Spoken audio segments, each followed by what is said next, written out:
serta blimp untuk patroli anti kapal selam. Perang di Balkan, tentara Austria-Hongaria mengeksekusi tawanan perang Serbia. Serbia kehilangan 850.000 orang sepanjang perang, seperempat dari populasinya sebelum perang. Menghadapi Rusia, Austria-Hongaria hanya mampu menyisihkan sepertiga pasukannya untuk menyerang Serbia. Setelah mengalami kerugian besar, Austria sementara berhasil menduduki ibu kota Serbia, Belgrade. Serangan balasan Serbia pada pertempuran Kolubara berhasil mengusir mereka dari negara ini pada akhir 1914. Selama 10 bulan pertama 1915, Austria-Hongaria memanfaatkan sebagian besar cadangan militernya untuk berperang dengan Italia.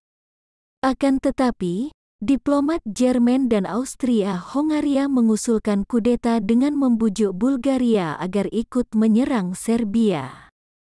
Provinsi Slovenia, Kroasia, dan Bosnia menyediakan bala tentara untuk Austria-Hongaria, menyerbu Serbia sekaligus menghadapi Rusia dan Italia.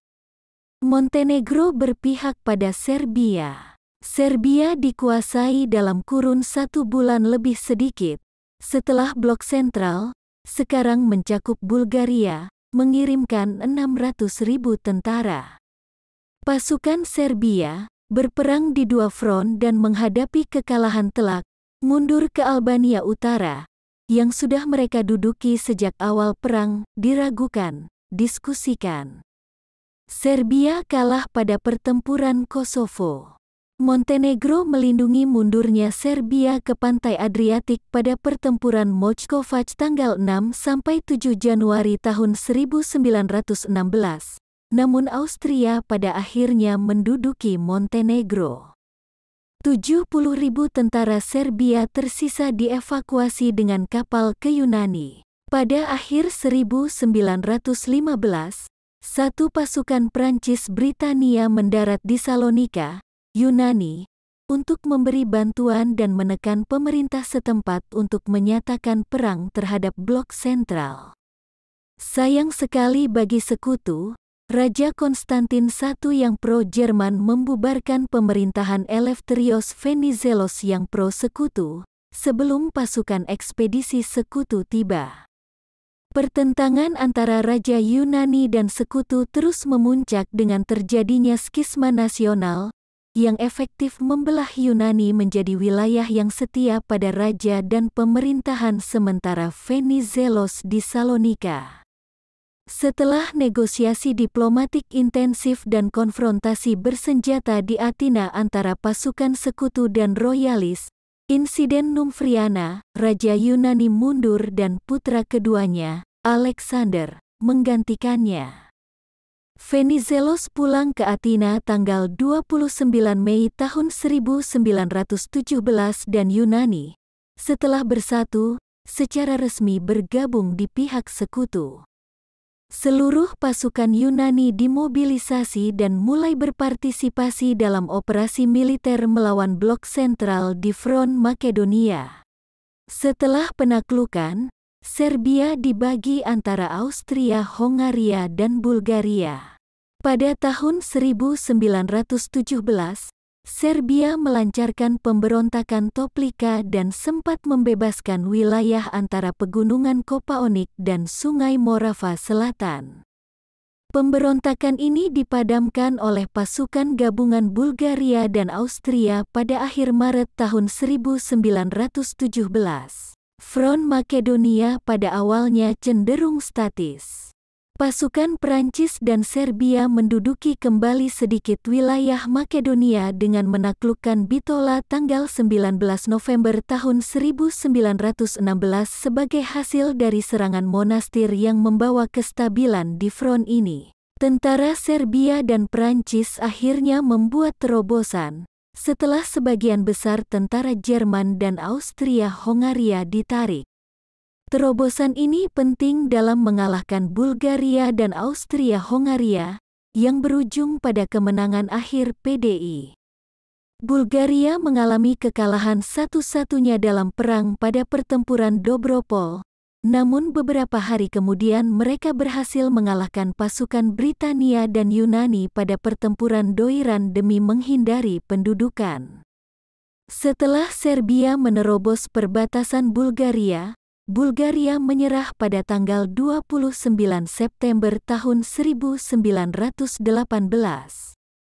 Hindenburg dan Ludendorff menyimpulkan bahwa keseimbangan strategi dan operasi sekarang telah beralih melawan blok sentral dan sehari setelah kejatuhan Bulgaria, pada pertemuan pejabat-pejabat pemerintahan, mereka mengupayakan penyelesaian secara damai secepat mungkin. Hilangnya Front Makedonia menandakan bahwa jalan ke Budapest dan Wina terbuka untuk 670.000 tentara pimpinan Jenderal Francet Despere setelah menyerahnya Bulgaria memberi blok sentral kerugian sebanyak 278 batalion infanteri dan 1.500 senjata, sama besar dengan 25-30 divisi Jerman, yang sebelumnya mempertahankan perbatasan. Komando Tinggi Jerman merespon dengan mengirimkan 7 infanteri dan 1 divisi kavaleri saja, tetapi pasukan ini terlalu jauh dari front dan sudah terlambat. Kesultanan Utsmaniyah bergabung dengan blok sentral pada perang ini. Aliansi Utsmaniyah Jerman yang rahasia telah ditandatangani pada bulan Agustus tahun 1914. Aliansi ini mengancam teritori Kaukasus Rusia dan komunikasi Britania dengan India melalui terusan Suez. Britania dan Prancis membuka front seberang laut melalui kampanye Gallipoli 1915 dan Mesopotamia. Di Gallipoli, Kesultanan Utsmaniyah berhasil mengusir Britania, Prancis, dan Korps Angkatan Darat Australia dan Selandia Baru, ANZAC. Di Mesopotamia, sebaliknya, setelah pengepungan Kut tahun 1915-16 yang menghancurkan, pasukan Imperium Britania melakukan reorganisasi dan menduduki Baghdad pada bulan Maret. Jauh ke barat, terusan Suez berhasil dipertahankan dari serangan Utsmaniyah tahun 1915 dan 1916. Pada bulan Agustus, pasukan gabungan Jerman dan Utsmaniyah dikalahkan pada pertempuran Romani oleh pasukan berkuda Anzac dan divisi infanteri, dataran rendah, ke-52. Setelah kemenangan ini, pasukan ekspedisi Mesir Imperium Britania maju melintasi semenanjung Sinai, mendorong pasukan Utsmaniyah pada pertempuran Makdaba bulan Desember dan pertempuran Rafah di perbatasan antara Sinai Mesir dan Palestina Utsmaniyah bulan Januari tahun 1917. Angkatan Darat Rusia sedang jaya-jayanya di Kaukasus. Enver Pasha, komandan tertinggi angkatan bersenjata Utsmaniyah, sangat ambisius dan bermimpi menguasai kembali Asia Tengah dan wilayah-wilayah yang diduduki Rusia sebelumnya. Akan tetapi, ia bukan komandan yang cerdas. Ia melancarkan serangan terhadap Rusia di Kaukasus bulan Desember tahun 1914 dengan 100.000 tentara, akibat memaksakan serangan frontal di kawasan pegunungan Rusia saat musim dingin. Ia kehilangan 86% pasukannya pada pertempuran Sari Kamis. Jenderal Yudenich, komandan Rusia pada 1915-1916, mengusir Turki keluar dari sebagian besar Kaukasus Selatan dengan serangkaian kemenangan. Bulan 1917, Adipati Agung Nicholas dari Rusia mengambil alih komando atas front Kaukasus. Nicholas berencana membangun rel kereta dari Georgia Rusia ke teritori taklukan, sehingga suplai segar bisa dikirimkan ke serangan baru tahun 1917. Sayangnya, pada bulan Maret tahun 1917, Februari dalam kalender Rusia pra-revolusi, Tsar dijatuhkan dalam revolusi Februari dan Angkatan Darat Kaukasus Rusia mulai terpecah. Dimulai oleh Biro Arab dari Departemen Luar Negeri Britania Raya, pemberontakan Arab dimulai dengan bantuan Britania bulan Juni tahun 1916 pada pertempuran Makkah, dipimpin Sherif Hussein dari Makkah dan berakhir dengan penyerahan Damaskus oleh Utsmaniyah. Fahri Pasha, komandan Utsmaniyah di Madinah, bertahan selama lebih dari 2,5 tahun selama pengepungan Madinah. Di sepanjang perbatasan Libya, Italia dan Mesir, Britania, suku Senusi, didorong dan dipersenjatai Turki, melakukan perang gerilya kecil terhadap tentara sekutu. Britania terpaksa mengerahkan 12.000 tentaranya untuk menghadapi mereka dalam kampanye Senusi. Pemberontakan mereka dipatahkan pada pertengahan 1916. Partisipasi Italia telah bersekutu dengan Kekaisaran Jerman dan Austria-Hongaria sejak 1882 sebagai bagian dari Aliansi Tiga. Akan tetapi, bangsa ini memiliki klaim tersendiri atas teritori Austria di Trentino, Istria, dan Dalmatia. Roma memiliki fakta rahasia dengan Prancis tahun 1902, sehingga efektif meniadakan aliansi ini. Pada awal perang, Italia menolak mengirimkan tentara dengan alasan bahwa Aliansi Tiga bersifat defensif dan Austria-Hongaria adalah agresor. Pemerintah Austria-Hongaria mulai bernegosiasi untuk mengamankan kenetralan Italia dengan memberi imbalan koloni Prancis di Tunisia. Sekutu memberi tawaran balasan bahwa Italia bisa memperoleh Tirol Selatan, Padang Julian dan teritori pesisir Dalmatia setelah kekalahan Austria-Hongaria. Tawaran ini diresmikan oleh Perjanjian London. Terdorong oleh invasi sekutu ke Turki bulan April tahun 1915, Italia bergabung dengan Entente III dan menyatakan perang terhadap Austria-Hongaria pada tanggal 23 Mei. 15 bulan kemudian, Italia menyatakan perang terhadap Jerman. Secara militer, Italia memiliki superioritas jumlah. Keuntungan ini akhirnya hilang, bukan hanya karena medan peperangan yang sulit, tetapi juga karena strategi dan taktik yang dipakai. Marsekal Lapangan Luigi Cadorna, seorang pendukung keras serangan frontal, ingin sekali maju hingga plato Slovenia, menduduki Ljubljana dan mengancam Wina. Rencana Cadorna tidak mencakup sulitnya medan Alpen yang bergunung-gunung, atau perubahan teknologi yang menciptakan peperangan parit, sehingga memunculkan serangkaian serangan mematikan dan buntu. Di front Trentino, Austria-Hongaria memanfaatkan daerah pegunungan yang menguntungkan pasukan Italia. Setelah kemunduran strategis pertama, front ini masih belum berubah drastis. Sementara Kaiser Schutzen dan Stenskutzen Austria menghadapi Alpini Italia dalam pertempuran alot sepanjang musim panas. Austria-Hongaria menyerang balik di Altopiano Asiago, menghadap Verona dan Padua. Pada musim semi 1916, Strafexpedition namun hanya membuat sedikit kemajuan. Berawal pada tahun 1915,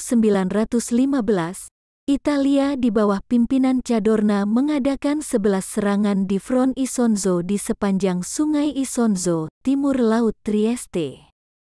Ke-11 serangan tersebut digagalkan oleh Austria-Hongaria, yang menguasai dataran yang lebih tinggi. Pada musim panas 1916, Italia menduduki kota Gorizia. Setelah kemenangan kecil ini, front tetap statis selama setahun meski Italia melakukan beberapa serangan. Pada musim gugur 1917, berkat situasi yang membaik di front timur, tentara Austria-Hongaria menerima banyak sekali bantuan, termasuk Stormtrooper dan pasukan elit Alpenkorps Jerman. Gambaran pertempuran Doberdo, terjadi bulan Agustus tahun 1916 antara pasukan Italia dan Austria-Hongaria. Blok Sentral melancarkan serangan menghancurkan pada tanggal 26 Oktober tahun 1917 yang dipimpin oleh Jerman. Mereka menang di Caporetto. Angkatan Darat Italia dialihkan dan mundur sejauh lebih dari 100 km, 62 mil, untuk reorganisasi, sehingga menstabilkan front di Sungai Piave. Karena pada pertempuran Caporetto Italia mengalami kerugian besar, pemerintah Italia mengadakan wajib militer yang disebut 99 laki-laki, ragazzi del 99, yaitu semua pria berusia 18 tahun.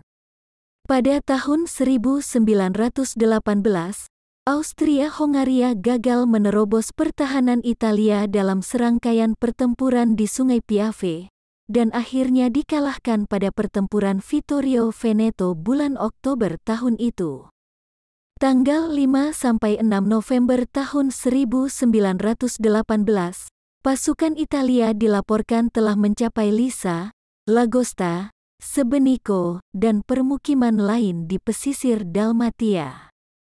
Pada akhir perang bulan November tahun 1918, militer Italia memegang kendali atas seluruh Dalmatia yang telah dijanjikan kepada Italia oleh Pakta London. Tahun 1918, Laksamana Enrico Milo menyatakan dirinya sebagai gubernur Dalmatia Italia. Austria-Hongaria menyerah pada awal November tahun 1918. Partisipasi Rumania. Rumania telah bersekutu dengan Blok Sentral sejak 1882. Ketika perang dimulai, negara ini malah menyatakan netral dengan alasan karena Austria-Hongaria sendirian menyatakan perang terhadap Serbia, Rumania tidak wajib ikut serta dalam perang. Ketika Blok Entente menjanjikan Rumania teritori besar di Hongaria Timur, Transilvania dan Banat, yang memiliki populasi Rumania besar dengan imbalan Rumania menyatakan perang terhadap Blok Sentral, pemerintah Rumania menyatakan tidak lagi netral. Pada tanggal 27 Agustus tahun 1916, Angkatan Darat Rumania melancarkan serangan terhadap Austria-Hongaria dengan sedikit bantuan dari Rusia. Serangan Rumania awalnya sukses, memukul tentara Austria-Hongaria di Transilvania, namun serangan balasan oleh pasukan Blok Sentral memukul kembali pasukan Rusia-Rumania. Sebagai akibat dari pertempuran Bukares, Blok Sentral menduduki Bukares tanggal 6 Desember tahun 1916. Peperangan di Moldova terus berlanjut tahun 1917 dan berakhir dengan kebuntuan yang merugikan bagi Blok Sentral. Rusia menarik diri dari perang pada akhir 1917 akibat Revolusi Oktober yang berarti Rumania terpaksa menandatangani gencatan senjata dengan Blok Sentral pada tanggal 9 Desember tahun 1917. Bulan Januari tahun 1918, pasukan Rumania menguasai Besarabia setelah Ade Rusia meninggalkan provinsi tersebut. Melalui perjanjian yang ditandatangani pemerintah Rumania dan Rusia Bolshevik pasca pertemuan tanggal 5–9 Maret tahun 1918 tentang penarikan pasukan Rumania dari Besarabia dalam kurun 2 bulan, pada tanggal 27 Maret tahun 1918 Rumania memasukkan Besarabia ke dalam teritorinya, secara formal berdasarkan pada resolusi yang disahkan Majelis Teritori setempat tentang penyatuan dengan Rumania. Rumania secara resmi berdamai dengan Blok Sentral dengan menandatangani Perjanjian Bukares tanggal 7 Mei tahun 1918. Rumania wajib mengakhiri perang dengan Blok Sentral dan membuat sedikit konsesi teritori ke Austria-Hongaria, memberikan kendali atas sejumlah celah di pegunungan Karpatia, dan memberi konsesi minyak ke Jerman. Sebagai imbalannya, Blok Sentral mengakui kedaulatan Rumania atas Besarabia. Perjanjian ini dihapus bulan Oktober tahun 1918 oleh pemerintahan Alexandru Margiloman, dan Rumania kembali masuk kancah perang pada tanggal 10 November tahun 1918. Keesokan harinya, Perjanjian Bukares dinullifikasi sesuai ketentuan gencatan senjata Kompikne. Total korban Rumania sejak 1914 sampai 1918, militer dan sipil di perbatasan lama diperkirakan mencapai 784.000 jiwa. Peran India berbeda dengan kekhawatiran Britania akan terjadinya pemberontakan di India. Pecahnya Perang Dunia I malah memunculkan loyalitas dan niat baik terhadap Britania Raya. Para pemimpin politik India dari Kongres Nasional India dan kelompok-kelompok lain mau mendukung upaya perang Britania karena yakin bahwa dukungan kuat untuk perang akan mendorong disetujuinya pemerintahan bebas India. Angkatan Darat India mengalahkan jumlah Angkatan Darat Britania pada awal perang. Sekitar 1,3 juta tentara dan pekerja India tersebar di Eropa, Afrika, dan Timur Tengah. Sementara pemerintah pusat dan wilayah kerajaan mengirimkan suplai makanan, uang, dan amunisi dalam jumlah besar. Secara keseluruhan, 140.000 tentara ditempatkan di front barat dan hampir 700.000 tentara di Timur Tengah. Total korban dari tentara India sepanjang Perang Dunia I berjumlah 47.746 gugur dan 65.126 terluka. Penderitaan akibat perang serta kegagalan pemerintah Britania untuk memberikan pemerintahan bebas kepada India setelah perang berakhir memunculkan disilusi dan mendorong kampanye kemerdekaan penuh yang kelak dipimpin oleh Mohandas Karamchand Gandhi dan teman-temannya. Front Timur, saat Front Barat mencapai kebuntuan, perang terus berlanjut di Eropa Timur. Rencana awal Rusia adalah melakukan invasi bersamaan terhadap Galicia Austria dan Prusia Timur Jerman. Meski serbuan awal Rusia ke Galicia sukses besar, Rusia dipukul mundur dari Prusia Timur oleh Hindenburg dan Ludendorff di Tannenberg dan Danau Masurian bulan Agustus dan September tahun 1914.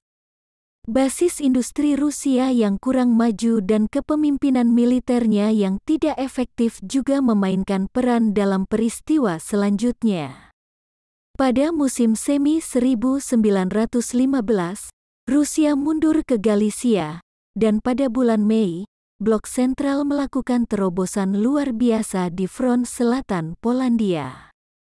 Pada tanggal 5 Agustus mereka menduduki Warsawa dan mengusir Rusia dari Polandia. Revolusi Rusia, meski berhasil pada serangan Brusilov bulan Juni tahun 1916 di timur Galicia, ketidakpuasan atas operasi perang pemerintah Rusia muncul. Kesuksesan serangan ini dirusak oleh keengganan jenderal-jenderal lain untuk mengirimkan pasukan mereka untuk mendukung kemenangan ini. Pasukan sekutu dan Rusia sementara terbangkitkan oleh masuknya Rumania ke Perang Dunia pada tanggal 27 Agustus. Pasukan Jerman datang membantu Austria-Hongaria di Transilvania, dan Bukares jatuh ke Blok Sentral pada tanggal 6 Desember. Sementara itu, kerusuhan terjadi di Rusia saat Tsar masih berada di garis depan. Pemerintahan Permaisuri Alexandra yang semakin tidak kompeten mendorong protes dan berujung pada pembunuhan tokoh favoritnya, Rasputin, pada akhir 1916.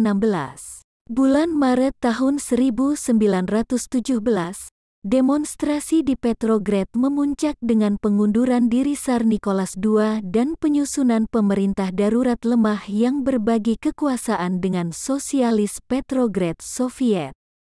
Pembentukan ini menciptakan kebingungan dan kekacauan baik di garis depan dan dalam negeri.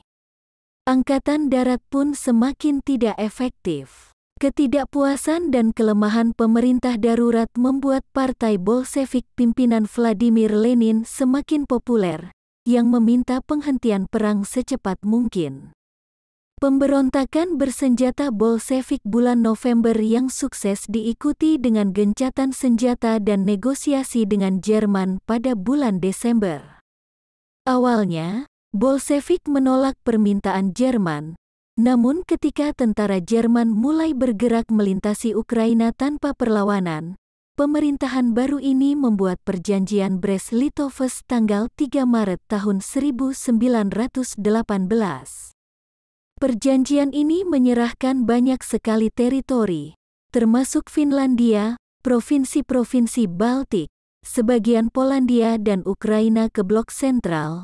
Meski Jerman tampak sukses besar, sumber daya manusia yang dibutuhkan Jerman untuk menduduki bekas teritori Rusia mungkin turut berkontribusi pada kegagalan serangan musim semi dan mengamankan sedikit bahan pangan atau material lainnya. Melalui adopsi perjanjian Brest-Litovsk, Entente tidak lagi berdiri.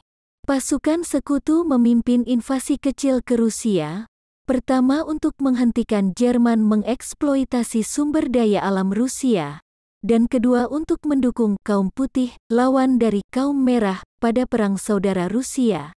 Tentara sekutu mendarat di Arkhangelsk dan Vladivostok. Rencana Blok Sentral untuk negosiasi damai pada bulan Desember tahun 1916, setelah 10 bulan mematikan pada pertempuran Verdun dan serangan sukses terhadap Rumania, Jerman berupaya menegosiasikan perdamaian dengan sekutu. Presiden AS Woodrow Wilson segera berusaha mengintervensi selaku pencinta damai dan meminta kedua pihak diberi catatan untuk menyatakan permintaan mereka. Kabinet Perang Lloyd George menganggap tawaran Jerman sebagai jebakan untuk menciptakan perpecahan di kalangan sekutu. Setelah kemarahan awal dan banyak pertimbangan, mereka menganggap catatan Wilson sebagai upaya terpisah yang menandakan bahwa AS berada di ambang pintu perang melawan Jerman pasca kekejaman kapal selam. Saat sekutu mendiskusikan balasan terhadap tawaran Wilson, Jerman memilih untuk mengabaikannya demi pertukaran pandangan langsung. Mengetahui tanggapan Jerman seperti itu, pemerintah sekutu bebas membuat permintaan jelas dalam balasan mereka tanggal 14 Januari. Mereka menuntut perbaikan kerusakan, pengosongan teritori dudukan, biaya perbaikan untuk Prancis, Rusia, dan Rumania, dan pengakuan prinsip kebangsaan. Hal ini meliputi pembebasan bangsa Italia, Slavia, Rumania, Cekoslovak, dan pembentukan Polandia bebas dan bersatu. Tentang keamanan, sekutu menuntut jaminan yang dapat mencegah atau membatasi perang selanjutnya, lengkap dengan sanksi, sebagai persyaratan penyelesaian damai apapun. Negosiasi ini gagal dan negara-negara Entente menolak tawaran Jerman, karena Jerman tidak menyatakan permintaan spesifik apapun. Kepada Wilson, negara-negara Entente menyatakan bahwa mereka tidak akan memulai negosiasi damai sampai Blok Sentral mengosongkan seluruh teritori sekutu yang diduduki dan memberikan ganti rugi atas semua kerusakan yang diperbuat. Perkembangan tahun 1917, peristiwa tahun 1917 terbukti menentukan dalam mengakhiri perang, meski dampaknya tidak terasa penuh sampai 1918. Blokade Laut Britania mulai memberi dampak serius terhadap Jerman. Sebagai tanggapan, pada bulan Februari tahun 1917, Staf Jenderal Jerman meyakinkan Kanselir Theobald von Bethmann Hollweg untuk menggelar perang kapal selam tanpa batas, dengan tujuan membuat Britania menarik diri dari perang. Para perencana Jerman memperkirakan bahwa perang kapal selam tanpa batas akan merugikan Britania 600.000 ton kapal per bulannya. Staf Jenderal mengakui bahwa kebijakan ini mungkin nyaris membawa Amerika Serikat ke dalam konflik ini, namun memperkirakan bahwa kerugian perkapalan Britania begitu tinggi sehingga mereka bisa dipaksa meminta perdamaian setelah 5-6 bulan sebelum intervensi Amerika Serikat berpengaruh terhadap konflik. Kenyataannya, tonase kapal yang tenggelam di atas 500.000 ton per bulan mulai Februari sampai Juli. Jumlah ini meningkat menjadi 860.000 ton pada bulan April. Setelah Juli, sistem konvoi baru yang diperkenalkan kembali menjadi sangat efektif mengurangi ancaman kapal U. Britania selamat dari ketiadaan armada kapal, sementara produksi industri Jerman jatuh, dan tentara Amerika Serikat ikut berperang dalam jumlah besar lebih cepat daripada yang diperkirakan Jerman. Tanggal 3 Mei tahun 1917, selama serangan Nivelle, divisi kolonial kedua Prancis yang lelah, para veteran pertempuran Verdun, menolak perintah atasannya, tiba dalam keadaan mabuk dan tanpa membawa senjata. Perwira mereka tidak berani menghukum seluruh divisi dan hukuman keras tidak segera diberlakukan. Kemudian, pemberontakan militer dialami oleh 54 divisi Prancis dan 200.000 prajuritnya desersi. Pasukan sekutu lainnya menyerang, namun menderita kerugian luar biasa.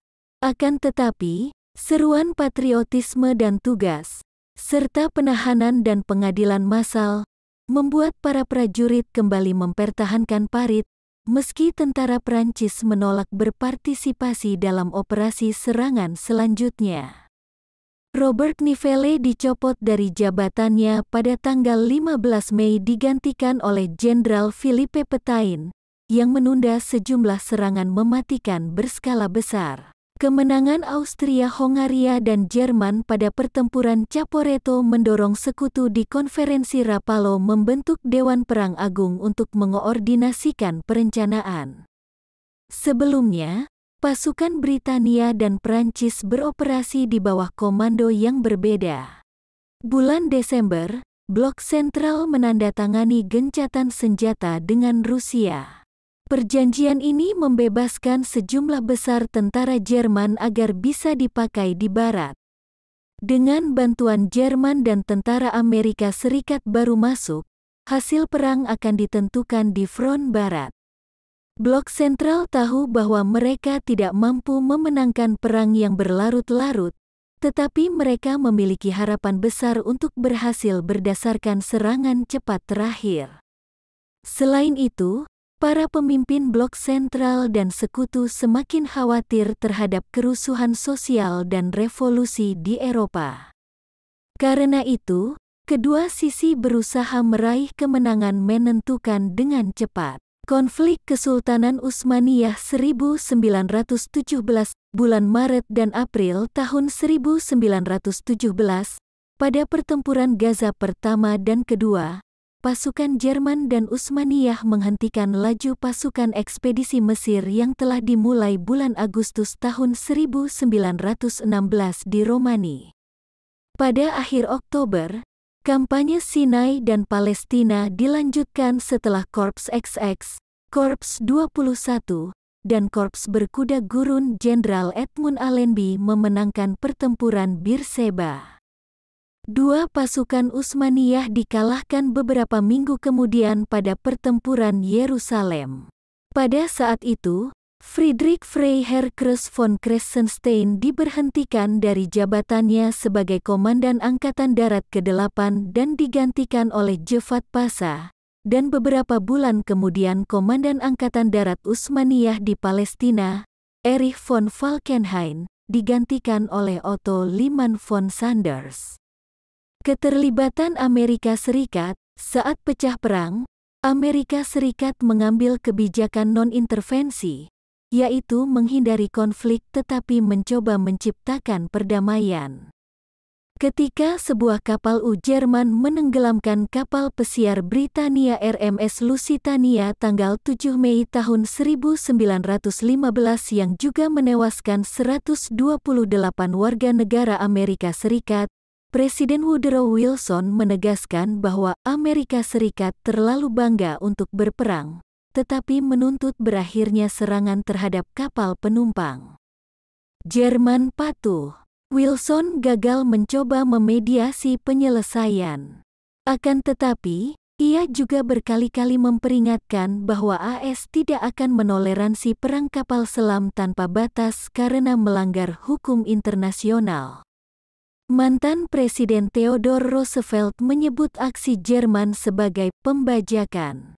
Wilson menang tipis dalam pemilu presiden 1916 karena para pendukungnya menyatakan bahwa ia menjauhkan kami dari perang. Bulan Januari tahun 1917, Jerman melanjutkan perang kapal selam tanpa batasnya, menyadari bahwa Amerika Serikat kelak ikut dalam perang.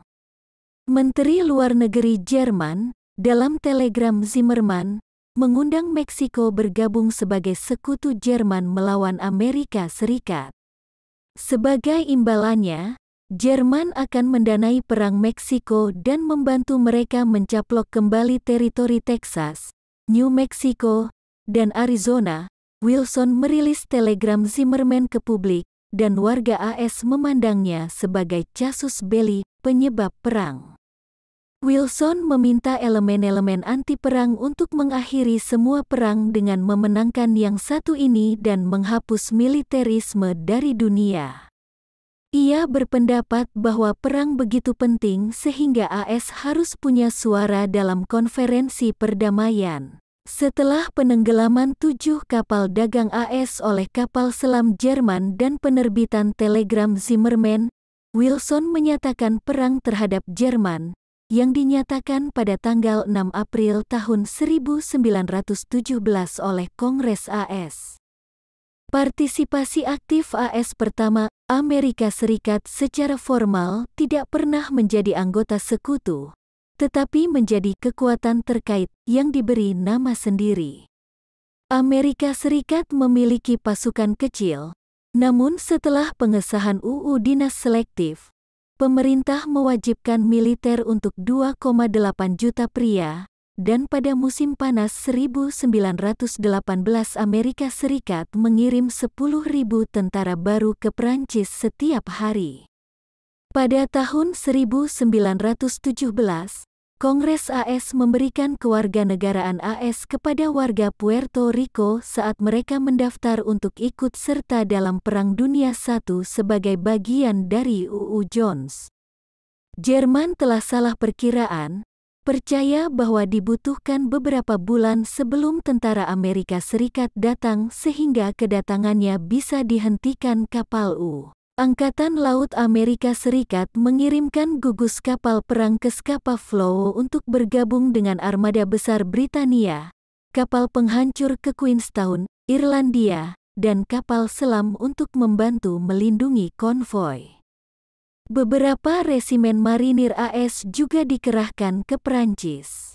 Britania dan Prancis ingin pasukan AS dipakai untuk memperkuat tentara mereka yang sudah ditempatkan di lini pertempuran dan tidak menyia-nyiakan kapal kosong untuk membawa persediaan. AS menolak permintaan pertama dan menerima yang kedua. Jenderal John J. Pershing, Komandan Pasukan Ekspedisi Amerika Serikat, AEF, menolak memecah pasukan AS agar dipakai sebagai bantuan untuk pasukan Imperium Britania dan Prancis. Sebagai pengecualian, ia mengizinkan Resimen Tempur Afrika Amerika untuk bergabung dengan divisi Prancis. Harlem Helveters berperang sebagai bagian dari divisi ke-16 Prancis, mendapatkan Croix de Guerre atas aksi mereka di Château-Thierry, Belleau-Wood, dan Secot. Doktrin AEF menuntut serangan frontal, yang sejak lama ditiadakan oleh Komandan Imperium Britania dan Prancis karena banyak memakan korban jiwa. Tawaran perdamaian terpisah Austria, Tahun 1917, Kaisar Charles I dari Austria secara rahasia mengupayakan negosiasi perdamaian terpisah dengan Clemence, bersama saudara istrinya Sixtus di Belgia sebagai penengah, tanpa sepengetahuan Jerman. Ketika negosiasi gagal, upayanya diketahui Jerman dan mengakibatkan bencana diplomatik.